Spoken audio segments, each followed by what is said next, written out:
خوای بەخشندەی میهرەبان، حەمد و ثەنا و سوپاس و ستایشی بێپایان بۆ خوای پەروەردگاری جیهان. درود و سەلام لەسەر پێغەمبەری خۆشەویستمان صلی الله عليه وسلم و لەسەر هەموو ئەهل و بەیت و هەموو یاران و هەموو شوێن کەوتوان تاکوە تا زەمان. برایانی خۆشەویستم، خوشکانی بەڕێز، سەرەتا پیرۆزبایی جەژنی ڕەمەزانتان لێ دەکەم لە ئێوەی ئازیز و خۆشەویست و هەموو خوشک و برایەکی ئیماندار لە هەموو بەشێکی ئەم سەرزەمینە. داواکارین لە پەروەردگار ئەم جەژنە بکاتە مایەی ئاشتی و ئارامی و خۆشگوزەرانی بۆ هەموو ئومەتی پێغەمبەری خۆشەویست صلی الله عليه وسلم، بە تایبەت بۆ ملەتی کوردی مسلمان لە هەر چوار پارچەکەی کوردستان. سوپاسی خوای پەروەردگارەکەین کە توانیمان سەربەرزانە ڕووسورانە ئەم مانگە پیرۆزە بەڕێ بخەین و گۆڕایەڵی فەرمانەکانی پەروەردگارمان ببین. خۆشەویستەکانم، سەرەتا پێش هەموو شتێک پێویستە ئێمە وەکو ئیماندار بزانین دەربڕینی خۆشی و شادی لەم جەژنەیە خۆی بۆ خۆی بەشێکە لە دین و عەقیدە و بیر و باوەڕمان. نیشانەی بە گەورەزانین و ڕێزلێنانە لە شەعیرە و دروشمەکانی خوای پەروەردگار و ڕێزگرتن و بە گەورەزانینی دروشمەکانی خوای پەروەردگاریش نیشانەی تەقوا و خۆشەویستی و دڵسۆزیە بۆ دینی خوای پەروەردگار. خوای پەروەردگار لە قورئانی پیرۆزە لە سوورەتی حەج ئایەتی 32 ئەفەرمێ: ومن يعظم شعائر الله فإنها من تقوى القلوب. بەڕاستی ئەو کەسانەی کە دروشمەکانی خوا بە گەورە ئەزانن و ڕێز لە دروشمەکانی خوای پەروەردگار ئەگرن، بەڕاستی ئەوە بەڵگەی ئەوەیە کە دڵیان پڕ لە تەقوایە. یانی من و تۆی ئیماندار لەم ڕۆژە پیرۆزەیە هەرچەند خۆشحاڵ بین، خۆشی و شادی دەرببڕین، بە گەرموگوڕی پێشوازی لێ بکەین و خۆمان پاک بکەینەوە کاتێ لە ماڵ خۆمان ئەشۆرین و خۆمان پاکەکەین و بۆنی خۆش لە خۆمان ئەدەین و جلوبەرگی جوان لەبەرمان ئەکەین و بەشداریش ئەکەین لە مەراسیمی نوێژی جەژن. هەموو ئەمانە ئەوە ئەگەێنن کە ئێمە ئەوەنەی تر و زیاتر ڕێزمان لەم دروشمە جوان و پیرۆزە گرتووە. تەنانەت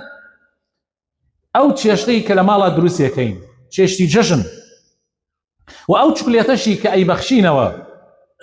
و ئەو جەژنانەیەیش کە ئەیدەین بە مناڵان و دڵخۆشیان ئەکەین و ئەو گەڕان و سەردانانەیش کە لەو ڕۆژەیە ئەنجامیە دەین و کەیفخۆشی و خۆشحاڵی دەرئەبڕین، هەموو ئەمانە بەڕێزان ڕێزلێنانە لە دینەکەی خوای پەروەردگار و بە گەورەزانینی شەعائیر و دروشمەکانی خوای پەروەردگارە. و هەر هەمووی مژدەتان پێدەم بە عیبادەت و چاکە بۆمان ئەنووسرێ. ئەمە زۆر زۆر گرنگە. جەژنی مسلمان یان جەژنی دینی لەگەڵ جەژنی دنیاییە ئەوە فەرقەکەیەتی. جەژنە دینیەکان هەمووی عیبادەتە ئەگەر تۆ بەو شێوە ئەنجامی بدەی کە خوا ئەیەوێ. بەڵام بەداخەوە کەسانێک لەم ڕۆژەیە تەمەڵ و سارد و سڕن پێشوازی لە خەڵکی ناکەن، سەردان و گەڕانیان نییە، خۆیان لەو خێرە گەورەیە و لەو عیبادەتە مەزنە بێبەش کردووە. هەر ئەوانەشن کەوا لە بۆنە و جەژنەکانی ترە زۆر گەرم و گوڕن، خۆیان و ماڵ و مناڵیان چەند ڕۆژ پێشە ئامادە ئەکەن، پارەیەکی زۆریش سەرفەکەن، بەڵام بۆ عیبادەتەکە شەیتان نایە لێ ئەوان گەرم و گوڕ بن. بەڵێ بەڕێزان، باشترین دەرفەتێک لەم ڕۆژە پیرۆزە کە ڕۆژی جەژنە ئەوەیە کە دڵەکانمان لە ئاستی یەکتری پاک بکەینەوە، پەیوەندی برایەتی و ئیمانیمان پتەوتر بکەین، نەفرەت بکەین لە شەیتان و دوور بکەینەوە لە ڕق و کینە. حەق وایە لەم ڕۆژە کە ڕۆژی جەژنی ڕەمەزانی پیرۆزە بیکەینە هەلێک بۆ ئاشتبوونەوە لەگەڵ خوایە یەکەم، دوای ئەوە لەگەڵ عەبدەکانی خوایشە.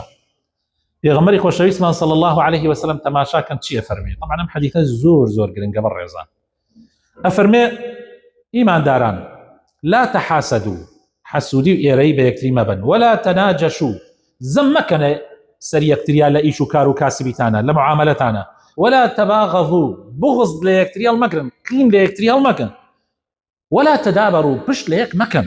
وكونوا عباد الله إخوانا، ببن ببراي بندي خوای بندەیەکی ڕاستەقینەی خوا برایەکی ڕاستەقینەی ئیمانی.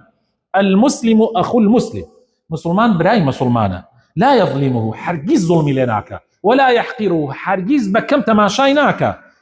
ولا يخذله سەرشۆڕیشی ناکات. سیدکەن بەڕێزان ئێمە چەند دوورین لەم صفاتانە کە پێغەمبەر فەرمێ. ئەمجا رسول الله صلى الله عليه وسلم ئاماژەیەکی کرد و فەرمایشتێکی فەرموو ترس ناکە. ئەفەرمێ مسلمانان تەنها زمان حەساو نییە، تەقواها لێرە. أما باكنا أما التقوى ها هنا، ويشير إلى صدره 3 مرات. سيجار في غمري صلى الله عليه وسلم فرمي تقوى عمل لي رعاية. أمدلا باكنا وبرزان أمدلا باكنا براسي أم نصيحته آلتونية أجر إما جوي لي بقري بله برزان لم رجها لك يزيرين بو آج بونوا وباك بونوا لقال هالكس يكا كظلمان لي رنجاوة عاجزمان كردويان عاجزي كردوين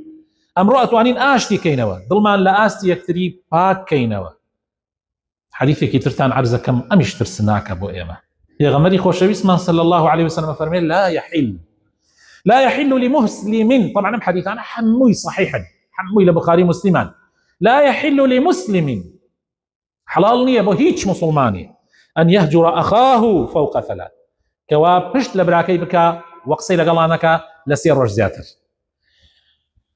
يلتقيان يجن بيكتري أم بركات أولا أيش بركة أولا يا غمرة فرمي صلى الله عليه وسلم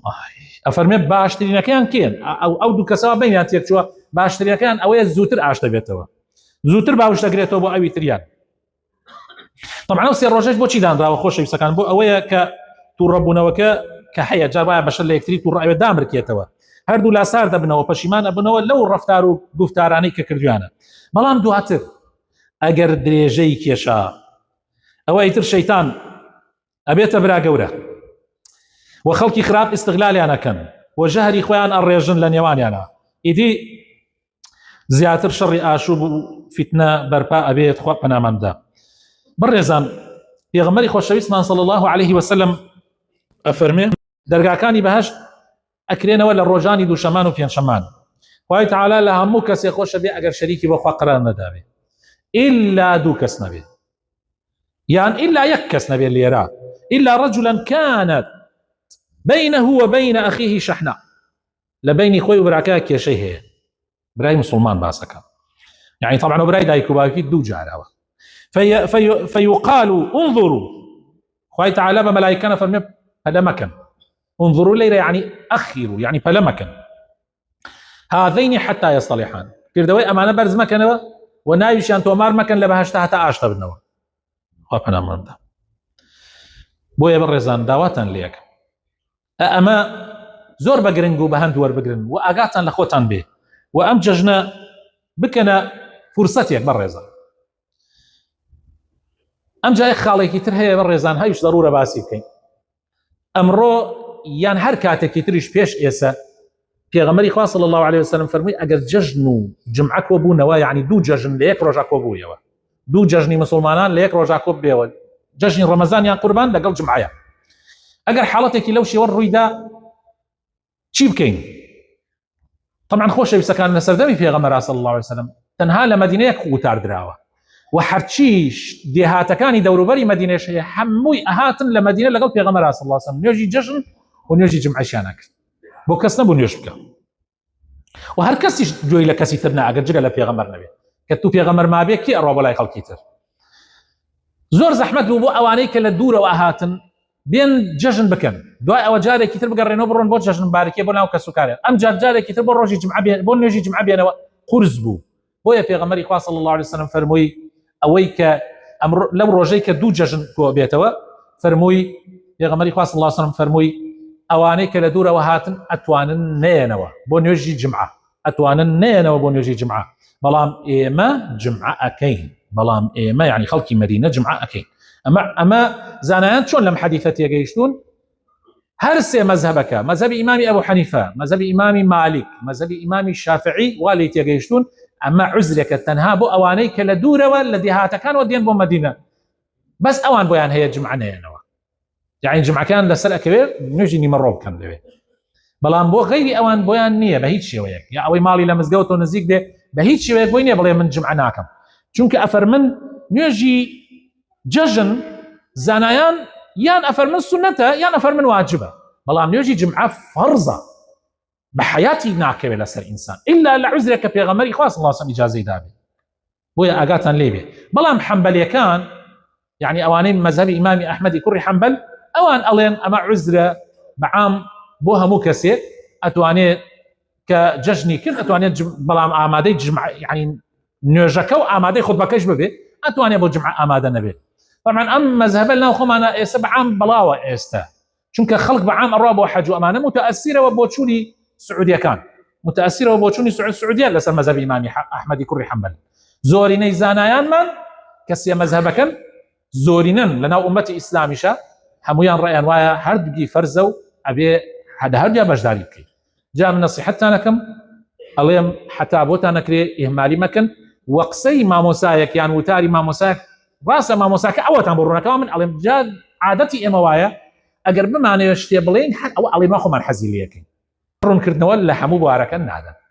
بۆ ئاگاداریتان. و ئێستش ئینشاءالله ئەم کەسی حەزەکە لە عێراقی ئێمە جەژن بارکیەکەین لەلایەنی منەوە گردنی هەمووتان ئازابێ و جەژنتانیش دووبارە مبارەک بێ. ئێوەش گردنی ئێمە ئازاکەن ئەلم مانگە لەوانەیە شتێکمان وتبێ یان شتێکمان کردبێ بە دڵتان نەبێت. خوای تەعالە لە گوناحمان خۆش بێت و عەفومان بکە.